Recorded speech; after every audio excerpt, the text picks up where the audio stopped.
Solid D here from Bynum. For the Cleveland Cavaliers, they come in off the loss to the Wizards. Smith, no luck.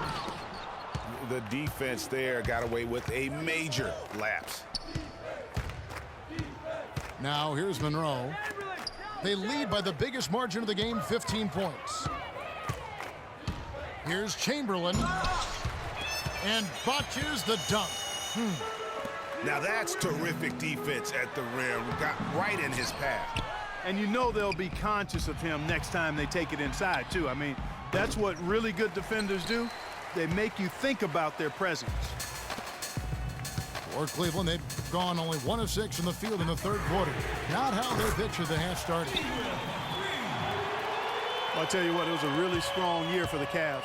53 wins for them, good for the 6th best mark in team history. A lot of those wins also came against the West, making it even more impressive. And Monroe kicks to Grant. Dishes to Pierce. Down to 5 on the shot clock. The 11-footer. And there's the shot clock violation. Couldn't get the shot off in time. A big group substitution here for Cleveland. Malone's checked in for Bynum. Millsap comes in for Gortat. Thabo Sefolosha has checked in for Barton. And it's Johnson in for Williams. Abdul Rauf kicks to Goodrich. And he tries off the glass, but it's no good. But that would have been lucky had it fallen. Poor shot selection. Yeah, look at the coach's face and the expression. It says all over it. Are you kidding me? Blocking foul. Side out. Magic Johnson. That's his second personal foul. Third team foul.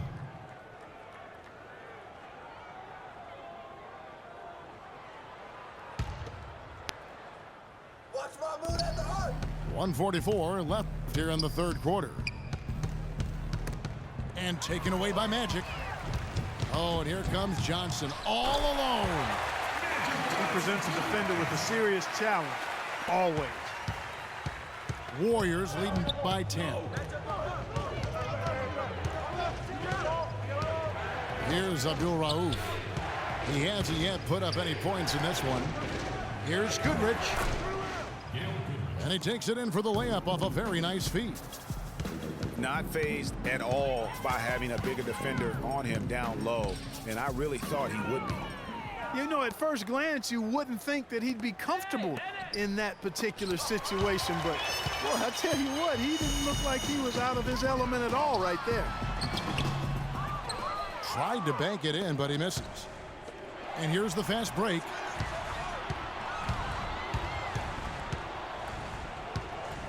.43 seconds left to play in the third. Johnson with the block.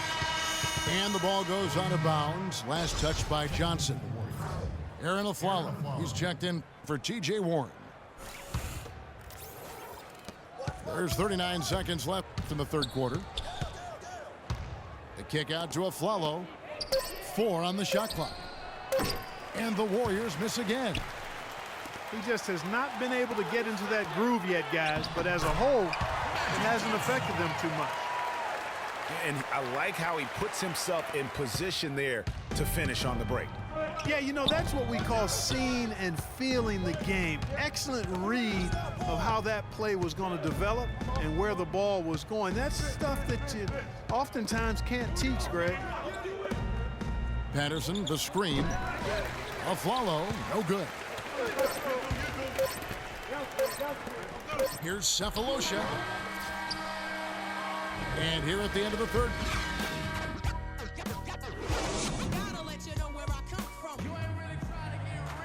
Well, welcome back as we get set to start the fourth.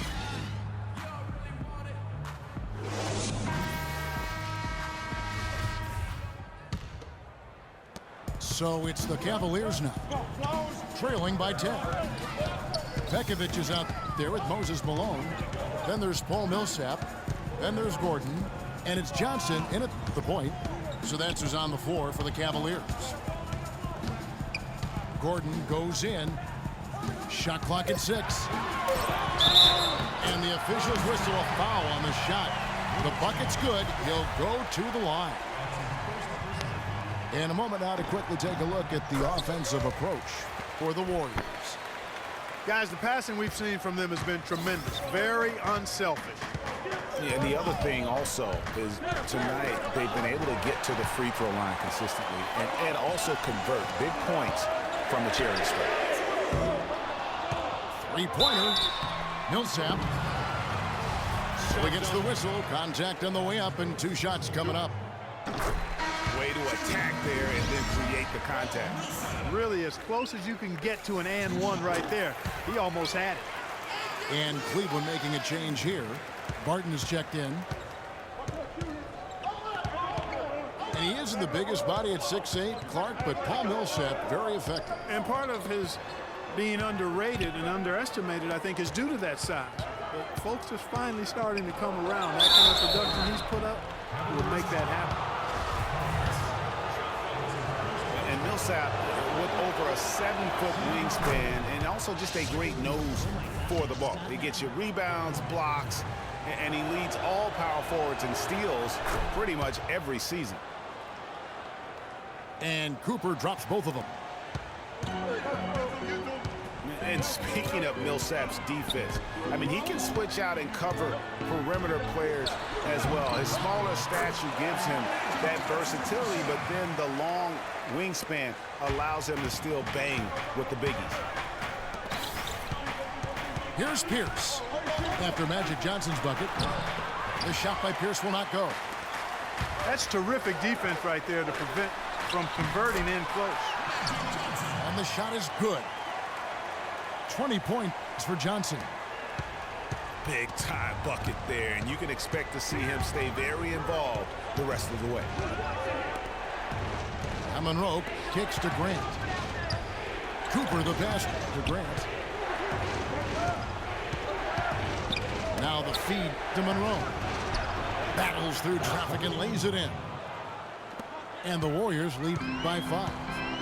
You know, huge height advantage there, but because of the great body control, he's able to cancel it out. Agreed. The body control essential in that situation. I mean, if you're giving up a bunch of height, then you better be able to manufacture things in the air. You know, of the last 6 baskets, 5 have come on the interior. This is major smash mouth basketball, guys. You're all about imposing your will offensively, getting exactly the kind of looks your coach drew up. Here's Grant. And the foul called on Paul Millsap. That's foul number 2 for him. You know what? Tried to step in and cut him off, but just didn't get there quick enough. Yeah, he was 1 step late that time, Greg. It's stolen by Johnson.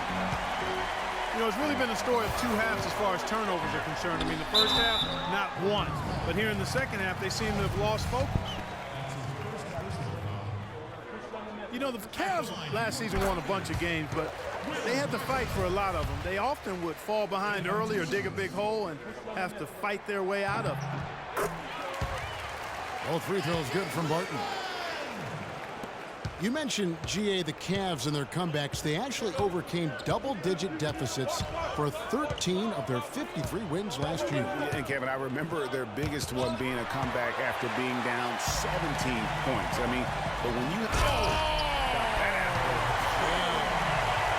Talk about putting something extra on. That dunk was way over the top. Close game or not, Clark, you know, he's going to finish firm when he gets the space. I'm startled that he would even try something like that at this stage of the game. Here's Pierce. And Eric Gordon pulls it down. They've been strong on the boards. There's no disputing that. That's what the box score says, but still anybody's game. And it's going to be out of bounds. The Cavaliers will retain possession. And the Cavaliers with some changes. Malone's checked in for Nikola Pekovic. And Tavo Cephalosha subbed in for Gordon. The Warriors trailing. Pierce dishes to Chamberlain. It's rebounded by Cleveland. Cephalosha's got 3 rebounds so far in the game. Johnson outside. Here's the 3. The Warriors pull it in. That's a look you cannot pass up. It's also one you shouldn't miss. That's good. And you've got to give them a lot of credit for just battling back into this game. Extremely impressive was the rally they made. I mean, we'll see how much their comeback might have taken out of them, and we'll see if they can keep that foot on the pedal now. Finished off the break. And it's a 5-point Cleveland lead. And now we'll get a perspective here on how the hustle game has been going for the Cavaliers. Their high-energy defensive effort has paid off for them, guys, with more than a few steals over the course of the ball game. And also, how about the points they've gotten in transition or on this fast break tonight? That's been a huge factor as well. The Cavaliers, another fast break opportunity here. Those defenders look like they're out of gas. I mean, they're getting pushed around on the low block. Yeah, but they better rally soon because they've given up 3 straight buckets in the paint. Brannigan, Wilson. Out to Monroe. Golden State moving it around. Now Cleveland moving it up. Cephalosha's running. Well-timed pass, and he goes straight to the bucket for the layup. And the crisp passing has opened things up for them offensively. 10 straight points off assists. That's very impressive, and it also makes the game easy and fun to watch. Pierce attacking. And there's the slam dunk to finish it off. And really scored most of their points, but he can't score them all, guys. He's going to have to get somebody else to step up. Over to the left wing. There's the pass to Millsap. And again, it's Cleveland. Didn't take their time in wrapping this game up. They came out with a sense of urgency. Nice ending spurt to polish it off. Once they had him on the ropes, they started throwing haymakers at him. The whole knockout blow. And that one's good. I mean, he was great in his last game, Clark, and clearly he has not lost that love and feel.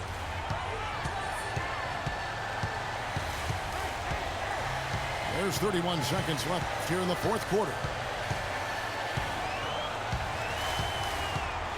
Shot clock at 5. That's a 2 from Cephalosha. Rebounded by Wilt Chamberlain. Looking at the last game for the Golden State Warriors, it was a win against the Hornets in Charlotte. Hope they get it back. Pierce for 3. Pierce with another miss. Johnson outside. Can't connect. And so it's Cleveland winning this one. They didn't make it easy on themselves or their fans. But Clark, in the end, everyone's satisfied. Yeah, you know, it looked like for a moment there the outcome was in doubt, but give them a lot of credit for hanging tough, persevering, and finishing strong. Thank you for joining us. That'll do it for now. For Greg Anthony, Doris Burke, Clark Kellogg, and the rest of our terrific 2K Sports crew, this is Kevin Harlan saying thanks for watching. Now we'll head over to the award-winning Ernie Johnson, who's not too far away. EJ?